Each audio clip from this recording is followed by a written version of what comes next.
ಇನ್ನು R Nagar by election ಕಣದಲ್ಲಿ ಇದೀಗ ಎಫ್ಐಆರ್ ವಾರ್ ಶುರುವಾಗಿದೆ. ಏನದು ಎಫ್ಐಆರ್ ವಾರ್ ನೋಡೋಣ.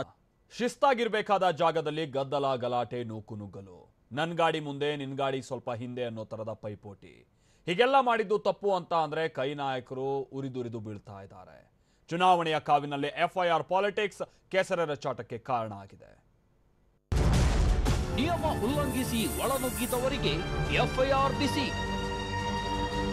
ಎಫ್ಐಆರ್ ವಿಚಾರಕ್ಕೆ ಕೈ ಕೇಸರಿ ಮಧ್ಯೆ ಜಟಾಪಟಿ. ನಿನ್ನೆಯಷ್ಟೇ ಆರ್ ನಗರ ವಿಧಾನಸಭಾ ಕ್ಷೇತ್ರಕ್ಕೆ ಅಭ್ಯರ್ಥಿಗಳು ನಾಮಪತ್ರ ಸಲ್ಲಿಸಿದ್ದಾರೆ.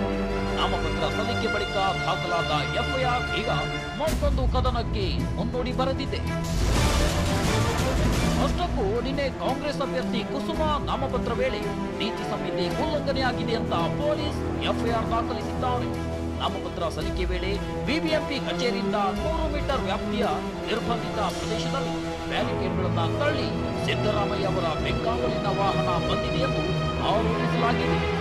ಅಲ್ಲದೆ ಇದಕ್ಕೆ ಸಂಬಂಧಿಸಿದಂತೆ ಕಾಂಗ್ರೆಸ್ ಅಭ್ಯರ್ಥಿ ಕುಸುಮಾ ಸಿದ್ದರಾಮಯ್ಯರ ಬೆಂಗಾವಲಿನ ವಾಹನ ಹಾಗೂ ಇನ್ನೊಂದು ಖಾಸಗಿ ಕಾರಿನ ವಿರುದ್ಧ ಎಫ್ಐಆರ್ ದಾಖಲಿಸಿದ್ದಾರೆ. ಕಾಂಗ್ರೆಸ್ಗೆ ಫೈಲ್ ಅಭ್ಯರ್ಥಿನೇ ನೀವು ಎಫ್ಐಆರ್ ಹಾಕಿ ಕೇಸ್ ರಿಜಿಸ್ಟರ್ ಮಾಡ್ತೀನಿ ಅಂತಂದ್ರೆ ಇದಕ್ಕಿನ್ನ ಸಣ್ಣ ನೀಚ ರಾಜಕಾರಣ ಈ ರಾಜ್ಯದಲ್ಲಿ ಎಲ್ಲೂ ಇಲ್ಲ. ಇದಕ್ಕೆ ನೇರ ಬಿಜೆಪಿ ಸರ್ಕಾರ, ಪೊಲೀಸ್ ಕಾರಣ. ಆದರೆ ಡಿಕೆಶಿ ಆರೋಪಕ್ಕೆ ಕಂದಾಯ ಸಚಿವ ಆರ್ ಅಶೋಕ್ ತಿರುಗೇಟು ನೀಡಿದ್ದಾರೆ. ಶಿವಕುಮಾರ್ ಅವರು ತಾವು ಅಧಿಕಾರದಲ್ಲಿದ್ದಾಗ ಏನ್ ಬೇಕಾದ್ರೂ ಮಾಡ್ತಾರೆ, ಆದರೆ ಅಧಿಕಾರದಲ್ಲಿ ಇಲ್ಲದೇ ಇದ್ದಾಗ ಎಲ್ಲವೂ ತಪ್ಪಾಗಿ ಕಾಣುತ್ತೆ ಎಂದು ದೂರಿದ್ದಾರೆ. ಅವ್ರಿಗೆ ಅಧಿಕಾರದಲ್ಲಿ ಇದ್ದಾಗ ಅವ್ರು ಏನೇನು ಮಾಡಿದ್ರು ಅಂತ ಎಲ್ಲ ಮರ್ತು ಹೋಗ್ಬಿಡುತ್ತೆ. ಒಂದ್ಸರಿ ಅಧಿಕಾರದಲ್ಲಿ ಇದ್ದಾಗ ಅವ್ರಿಗೆ ನಾ ಏನೇನು ಮಾಡಿದೆ ಅನ್ನೋದು ಎಲ್ಲ ಮರ್ತು ಹೋಗ್ಬಿಡ್ತದೆ.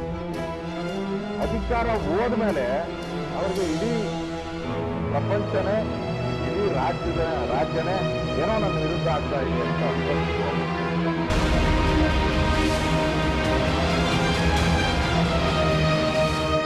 ಕಾಂಗ್ರೆಸ್ ಅಭ್ಯರ್ಥಿ ವಿರುದ್ಧ ಎಫ್ಐಆರ್ ದಾಖಲಾಗ್ತಾ ಇದ್ದಂತೆ ಕಾಂಗ್ರೆಸ್ ಮತ್ತು ಬಿಜೆಪಿ ನಡುವೆ ವಾಕ್ಸಮರ ಶುರುವಾಗಿದೆ. ಮಾಡಿರುವ ತಪ್ಪನ್ನ ಒಪ್ಪಿಕೊಳ್ಳುವುದರ ಬದಲಿಗೆ ನೀವು ಈ ತಪ್ಪು ಮಾಡಿಲ್ವಾ ಅನ್ನುವಂತಹ ಮರು ಪ್ರಶ್ನೆಯನ್ನ ಕಾಂಗ್ರೆಸ್ ನಾಯಕರು ಹಾಕ್ತಾ ಇದ್ದಾರೆ. ಇದೆಲ್ಲವನ್ನೂ ಕೂಡ ಚುನಾವಣಾ ಆಯೋಗ ಕಣ್ಣಲ್ಲಿ ಕಣ್ಣಿಟ್ಟು ನೋಡ್ತಾ ಇದೆ.